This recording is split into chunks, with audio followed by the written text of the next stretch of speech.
আসসালামু আলাইকুম। বাংলাদেশ বেতার গোপালগঞ্জ। খবর পড়ছি হাফিজা খানম।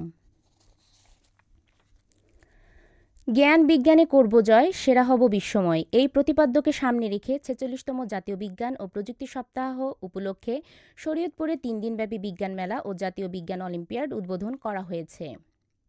জেলা প্রশাসক আশরাফ উদ্দিন গতকাল এ মেলার উদ্বোধন করেন। শরীয়তপুরে পৌরসভা অডিটোরিয়ামে সরকারি বেসরকারি শিক্ষা প্রতিষ্ঠানে ২৫টি স্টল মেলার অংশগ্রহণ করে। অতিরিক্ত জেলা প্রশাসক আসলাম হুসাইনের সভাপতিত্বে উদ্বোধনী অনুষ্ঠান আরও উপস্থিত ছিলেন জেলা পুলিশ সুপার নজরুল ইসলাম ও শরীয়তপুর সরকারি কলেজের অধ্যক্ষ ফজলুল হক সহ সংশ্লিষ্ট ব্যক্তিবর্গ। বিজ্ঞান ও প্রযুক্তি মন্ত্রণালয়ের পৃষ্ঠপোষকতায় এবং জাতীয় বিজ্ঞান ও প্রযুক্তি জাদুঘরের তত্ত্বাবধানে ফরিদপুর জেলা প্রশাসন এ মেলার আয়োজন করে।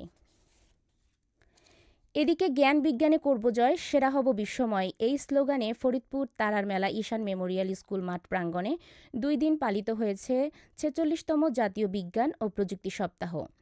জেলা প্রশাসক কামরুল ইসলাম মোল্লা এর উদ্বোধন করেন।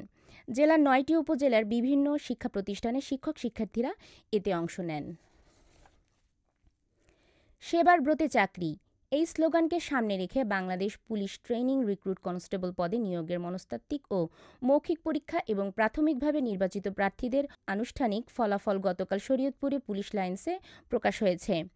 নির্বাচিত প্রার্থীদের অভিনন্দন জানিয়ে পুলিশ সুপার মোহাম্মদ নজরুল ইসলাম বলেন, বাংলাদেশ পুলিশের ট্রেনিং রিক্রুট কনস্টেবল পদে প্রাথমিকভাবে যারা নির্বাচিত হয়েছে তারা সম্পূর্ণ তদবিরবিহীন, স্বচ্ছ, মেধা ও যোগ্যতার ভিত্তিতে নির্বাচিত হয়েছে। উত্তীর্ণ সকলকে আগামী দিনে সেবার ব্রত চাকরি এই মহান ব্রতে উজ্জীবিত হয়ে সততা, দেশপ্রেম এবং কর্মনিষ্ঠার মাধ্যমে দায়িত্ব পালন করে বাংলাদেশ পুলিশের ভাবমূর্তি উজ্জ্বল রাখার আহ্বান জানান পুলিশ সুপার।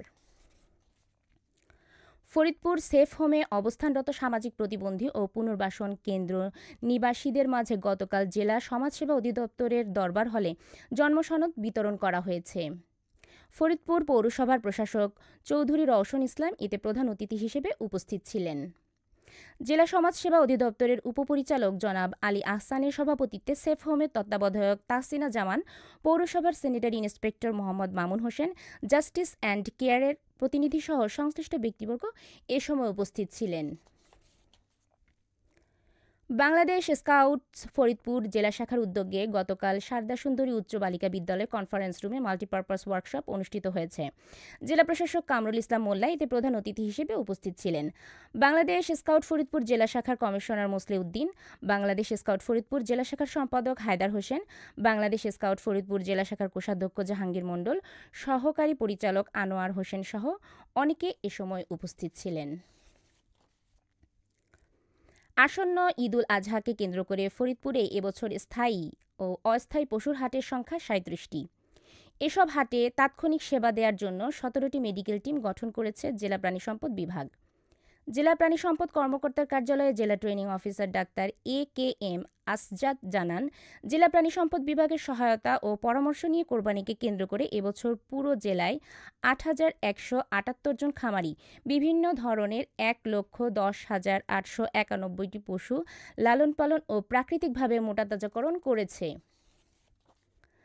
মাদারীপুরে কালকিনি উপজেলা স্বাস্থ্য কমপ্লেক্সে সেবাদানে অনিয়মসহ নানা অভিযোগে গতকাল দুর্নীতি দমন কমিশনের জেলা কার্যালয় থেকে এনফোর্সমেন্ট অভিযান পরিচালিত হয়। অভিযানে সেবাগ্রহীতাদের বক্তব্য গ্রহণ, ওয়ার্ড পরিদর্শন, জিজ্ঞাসাবাদ ও রেকর্ড সংগ্রহ করা হয়। এছাড়াও রোগীদের খাবার সরবরাহ ও সরকারি নির্ধারিত OTC ড্রাগ লিস্টের বাইরে ঔষধ প্রেসক্রাইব করার অনিয়ম পরিলক্ষিত হয়। শরীয়তপুরের ডামুড্ডায় চরাঞ্চলে সমন্বয় প্রাণী সম্পদ উন্নয়ন আওতায় সুফলভোগী ৫০টি পরিবারের মাঝে বিনামূল্যে হাঁস, মুরগি ও হাঁস মুরগির ঘর বিতরণ করা হয়েছে। গতকাল উপজেলা প্রাণী সম্পদ ও ভেটেরিনারি হাসপাতালের চত্বরে এ বিতরণ কার্যক্রম অনুষ্ঠিত হয়। জেলা প্রাণী সম্পদ কর্মকর্তা সিদ্দিকুর রহমান এতে প্রধান অতিথি হিসেবে উপস্থিত ছিলেন। উপজেলা নির্বাহী কর্মকর্তার সভাপতিত্বে উপজেলা প্রাণী সম্পদ কর্মকর্তা সহ অন্যান্য কর্মকর্তারা এ সময় উপস্থিত ছিলেন। খেলার খবর হ্যান্ডবল।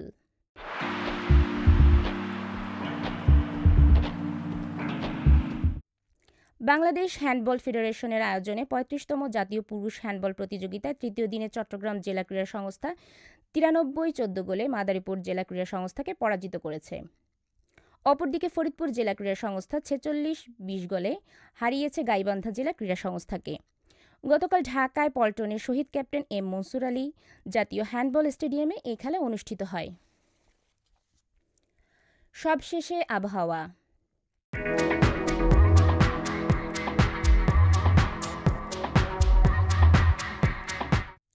আজ বেলা ১টা পর্যন্ত দেশের অভ্যন্তরীণ নদীবন্দরসমূহের জন্য আবহাওয়ার পূর্বাভাসে বলা হয়েছে, খুলনা, বরিশাল, পটুয়াখালী, নোয়াখালী, কুমিল্লা, চট্টগ্রাম ও কক্সবাজার অঞ্চলসমূহের উপর দিয়ে পশ্চিম অথবা উত্তর-পশ্চিম দিক থেকে ঘন্টায় ৪৫ থেকে ৬০ কিলোমিটার বেগে অস্থায়ীভাবে দমকা অথবা ঝোড়ো হাওয়া সহ বৃষ্টি অথবা বজ্রসহ বৃষ্টি হতে পারে।